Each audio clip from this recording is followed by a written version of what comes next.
Hello and welcome to the opening show of our primetime series, What Would You Do? If you see something and you think it's wrong, do you step in or do you step away? What people say and what they do aren't always the same. That's why our hidden cameras are so revealing. In our first scenario, we weren't sure what to expect when our opinionated man behind the counter meets the Muslim woman in a headscarf. Deep in the heart of Texas, at this little roadside bakery, bigotry is being served with the coffee and bacon. Sir, I had a question. No, ma'am. We don't serve Muslims here. I'm sorry? This is America. We're at war with your people. I don't know what you think I am. I'm just trying to get an apple. Well, you're a terrorist is what you are. So... Excuse me? You got to take your business elsewhere. We don't serve your kind here. The other customers at this bakery near Waco seem to hear everything, but they barely look at the Muslim woman, even when the language is tough to take. Get back on the camel and go back wherever you came from. Sir, I'm an American. I was born and raised in this country. No, you're not. Americans don't wear towels on their head. Muslim Americans say these are words they hear all the time in all parts of the country. But here at the bakery, what the customers don't know is that this Muslim woman and the man behind the counter are actors. The bakery is working with us, all part of a primetime hidden camera experiment on prejudice and patriotism.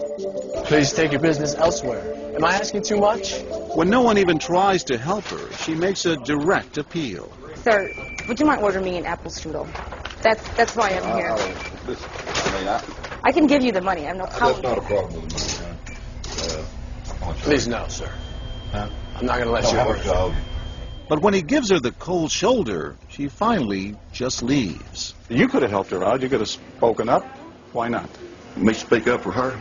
Well, if he would tried to do some harm to her or something, then I would have. But why not try to set him straight? I really think that a person that owns his own business should be able to say who they sell to. She's not American. Others seem to agree with our actor as to who's an American and who's not. Is it all based on the way we look?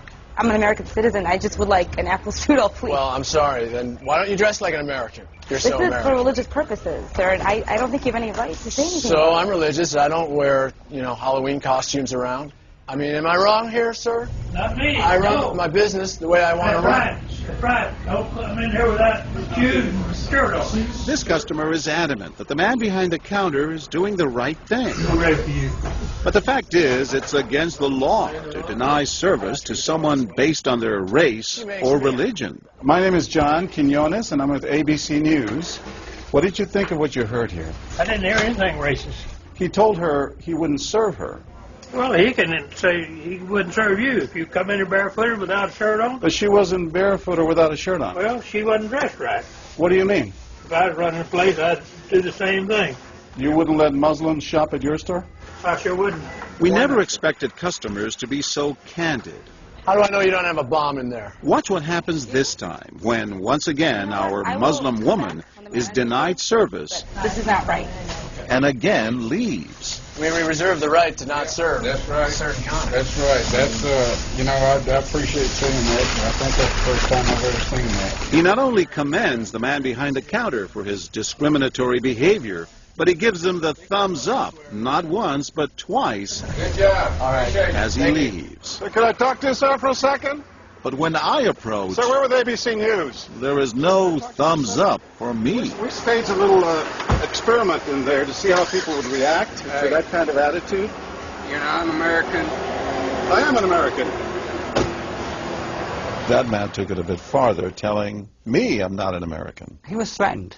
Jack DeVideo is a social psychologist at Yale University. So when we as Americans feel threatened from the outside, we're going to define ourselves in very rigid fashions. Either you're with me, and if you're not really one of me, then you must be somebody else who's against me. The young woman in our experiment is an actor, but for this woman, discrimination is all too real. Nahaya Javed helped us design our experiment. Although born in Chicago, she says she's constantly characterized by fellow Americans as the enemy. They always start off with, you're a terrorist, Osama lover, towel head, camel jockey, on and on. While attending college in Texas, she says she continually suffered verbal abuse and has even been physically attacked just because she's Muslim. They assume I'm not from here, and if I tell them I'm American, they're like, no, you're not. Just because you were born here doesn't make you American. And I'm like, so what makes you American? It's a daily battle. Mm-hmm. And I don't feel like living in America, I should have to fight this battle. Meanwhile, back at the bakery, our actor is at it again. But how do I know you're not a terrorist? Terrorists look like you.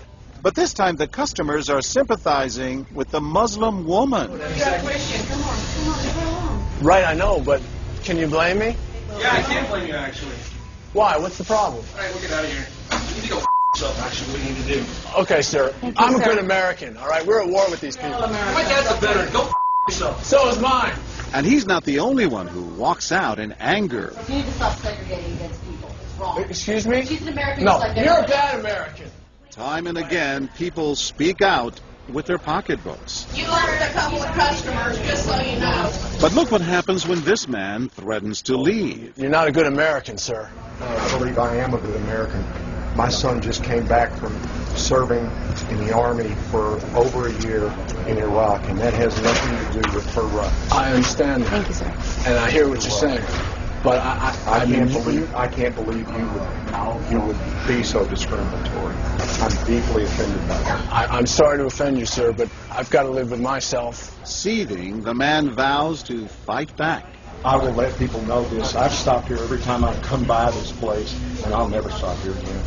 Why did folks get so upset? They saw an injustice. It's justice that binds us together. It's justice that makes us a society. Any threat to that kind of sense of justice and fairness undermines the entire system. You're really not going to serve her because No. what she's wearing? No, I'm not. Perhaps that's why more customers are outraged by our actor's hateful behavior than approve of it. You're not dressed like an American. I don't But know no one is more persistent than these two young women who can't believe what they're hearing. Take your jihad, take it back out to the parking lot. Excuse me? I mean, I got to protect my customers, okay? You're really offensive and disgusting. Well, I'm sorry. I'm just trying to protect you here. Thank because you. you You're don't know what's sick. going on. Like that doesn't mean anything. This is a different How do you know? culture. You're These people so are trying ignorant. to kill It's Americans. disgusting. It is my culture. So you're ready to serve me, but you're not ready to serve her? You're obviously dressed like an American. Big deal. She's Muslim. And unlike the others, they don't just leave in anger. They stand their ground. So you're going to regulate what people wear? Yes, because I believe you the the degree manager? of... No, I'm not the manager. Can I speak to your manager? I'm John Quinones with ABC News. It's only when we catch up with our heroines that they finally let their guards down. I'm with my friend who's, Muslim, and that's, I've just seen how people treat them differently. And it really hurts me. Just watching them stand up for what they believe in touches Professor DeVideo. In a way, they defended America. And I was impressed by that, because they wanted this to be a just society, a just place, a just bakery. I'm John Quinones. And remember this man whose son served in Iraq?